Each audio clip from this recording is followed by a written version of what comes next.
गांव का नाम था सूरजपुर। हरे भरे खेत, कच्ची सड़कें और सुबह सुबह मुर्गी की बांग से जागता हुआ छोटा सा गांव।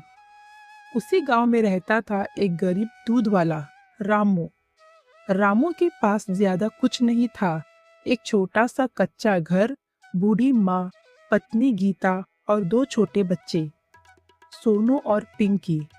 उसकी सबसे बड़ी दौलत थी उसकी दो गायें, गौरी और रानी। वही उसकी रोजी रोटी थी। हर सुबह रामू अंधेरा रहते ही उठ जाता। ठंडी हवा चलती, ओस की बूंदें घास पर चमकती। वह सबसे पहले गौरी और रानी को प्यार से सहलाता। चलो मेरी रानियों, आज ज्यादा दूध देना, बच्चों की फीस भरनी है। वह मुस्कुराते हुए कहता। गौरी जैसे उसकी बातें समझती, वो धीरे से रंबा देती। लेकिन किस्मत हर दिन हर जैसी नहीं होती। एक साल गांव में भयंकर सूखा पड़ गया। खेतों में घास सूख गई, तालाब का पानी कम होने लगा, चारा महंगा हो गया। रामू के पास इतने पैसे नहीं थे कि वह रोज महंगा चारा खरीद सके। गायों का दूध कम होने लगा। दूध कम हुआ तो कमाई भी कम हो गई। शहर में जिन घरों में वह दूध देता था, उन्होंने शिकायत शुरू कर दी। रामू, पहले जैसा दूध नहीं रहा, पानी मिलाते हो क्या?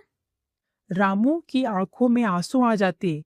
नहीं मालिक, मैं कभी मिलावट नहीं करता, बस गायें कमजोर हो गई है।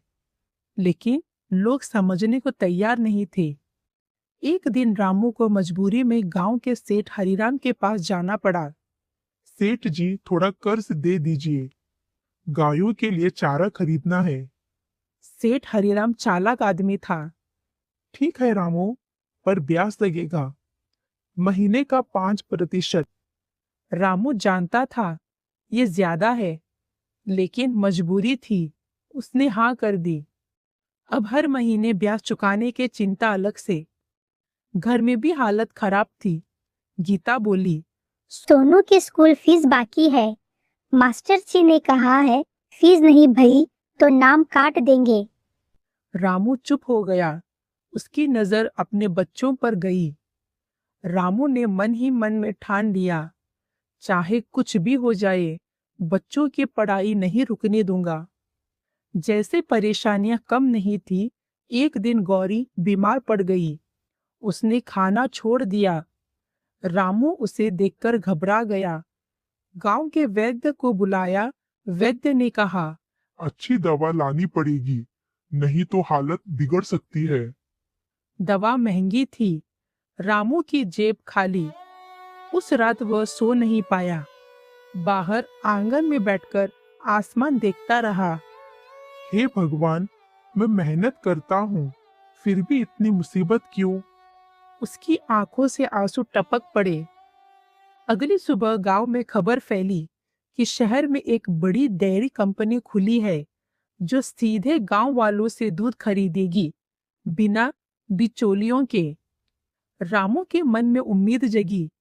अगर मुझे अच्छा दाम मिल जाए तो शायद सब ठीक हो जाए। लेकिन क्या कंपनी सच में ईमानदार होगी? क्या सेठ हरिराम उसे जाने देगा? क्या गौरी ठीक हो पाएगी? रात भर जागने के बाद भी रामू की आंखों में नींद नहीं थी। सुबह की हल्की रोशनी जब आंगन में फैली, तो उसने सबसे पहले गौरी को देखा। वह अभी भी सुस्त खड़ी थी। रामू ने प्यार से उसके माथे पर हाथ फेरा। तू ठीक हो जा गौरी, तेरे बिना मैं क्या करूँगा? गीता पास खड़ी सब देख रही थी। हिम्मत मत हारो रामू, भगवान सब देख रहे हैं। रामू ने गहरी सांस ली। आज शहर जाकर उस नई डेयरी कंपनी के बारे में पता करता हूँ। शहर में नई डेयरी कंपनी का नाम था शुद्ध जीवन डेयरी। बड़ी इमारत, साफ सुथरा दफ्तर और बाहर लाइन में खड़े कई गांव वाले। रामू भी लाइन में लग गया। अंदर मैनेजर ने समझाया। हम शुद्ध दूध खरीदते हैं, मशीन से जांच होगी, जितनी गुणवत्ता उतना दाम। रामू के चेहरे पर हल्की मुस्कान आई। वह तो कभी मिलावट करता ही नहीं था। उसने अपना दूध जांच के लिए दिया। मशीन की हरी बत्ती जली। मैनेजर बोला, तुम्हारा दूध बहुत अच्छा है, हम तुम्हें बाजार से ज्यादा दाम देंगे। रामू की आंखों में चमक आ गई। इतने दिनों बाद पहली बार उसे लगा कि मेहनत रंग ला सकती है।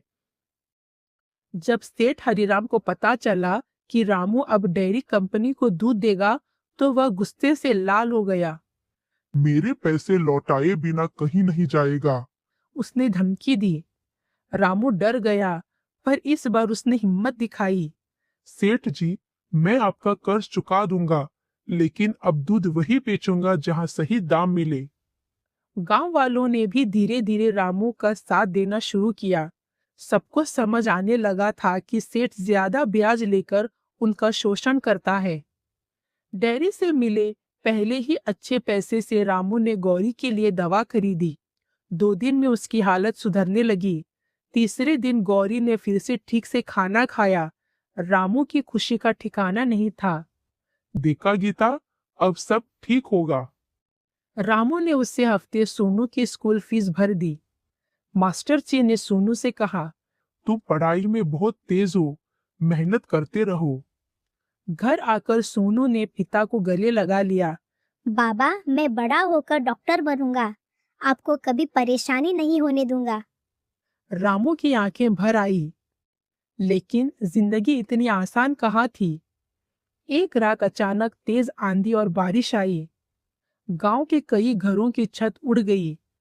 रामू के छोटे से गौशाला की दीवारें गिर गई। गाय डरकर बाहर भाग गई। पूरे गांव में अफरा तफरी मच गई। रामू बारिश में भीगता हुआ गौरी और रानी को ढूंढने लगा। गौरी, रानी, वह जोर जोर से पुकारता रहा। सुबह होने तक रामू को रानी तो मिल गई, लेकिन गौरी कहीं नजर नहीं आई। उसका दिल बैठ गया।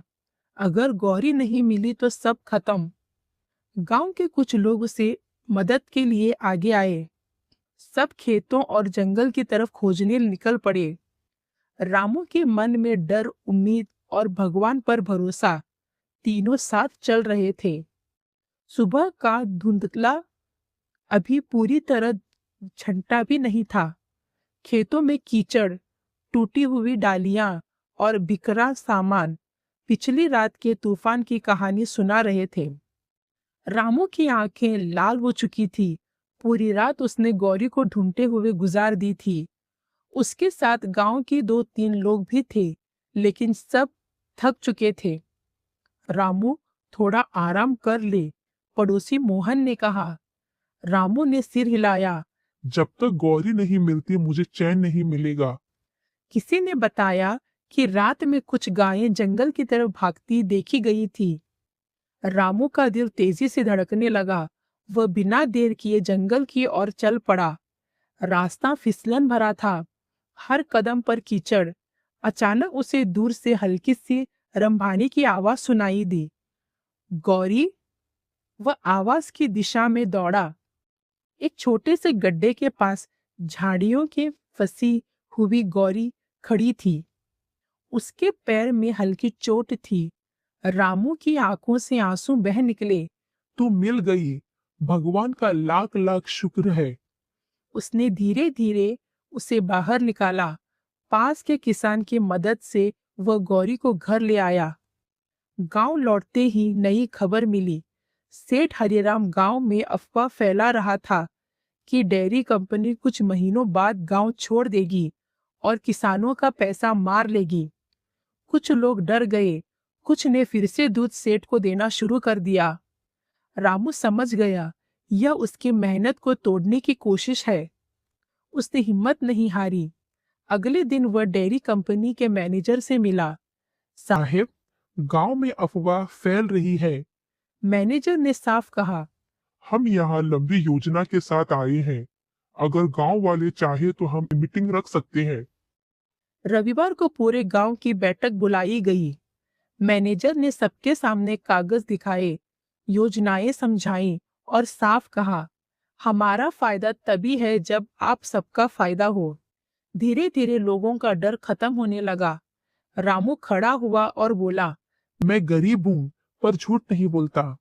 जब से मैंने दूध यहाँ बेचना शुरू किया है, मुझे सही दाम मिला है। गांव वालों ने ताली बजाई। उस दिन पहली बार सेठ हरिराम को चुप रहना पड़ा। कुछ महीनों में हालत बदलने लगे। गौरी की चोट ठीक हो गई, दूध की मात्रा बढ़ी। रामू ने थोड़ा थोड़ा करके कर्ज चुकाना शुरू किया। एक दिन सेठ खुद उसके घर आया। रामू, मेरा पैसा चुका दिया, तुम सच्चे आदमी निकले।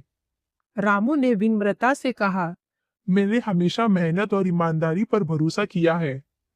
साल बीतते गए। सोनू ने पढ़ाई में अव्वल आकर छात्रवृत्ति हासिल की। पिंकी ने भी स्कूल में पहला स्थान पाया। गांव में अब रामू को सिर्फ गरीब दूध वाला नहीं, बल्कि ईमानदार रामू कहा जाने लगा। उसने अपनी छोटी सी गौशाला को पक्का बनवाया, 2 और गायें खरीदी। रामू की जिंदगी ने एक बात साबित कर दी, गरीबी कमजोरी नहीं होती, ईमानदारी और मेहनत से हर मुश्किल को हराया जा सकता है। तूफान आएंगे, लोग धोखा देंगे, हालत बदलेंगे, लेकिन जो इंसान हार नहीं मानता वही अंत में जीतता है। अगर आपको यह कहानी पसंद आई हो तो लाइक करें, शेयर करें और चैनल को सब्सक्राइब करना ना भूलें। धन्यवाद।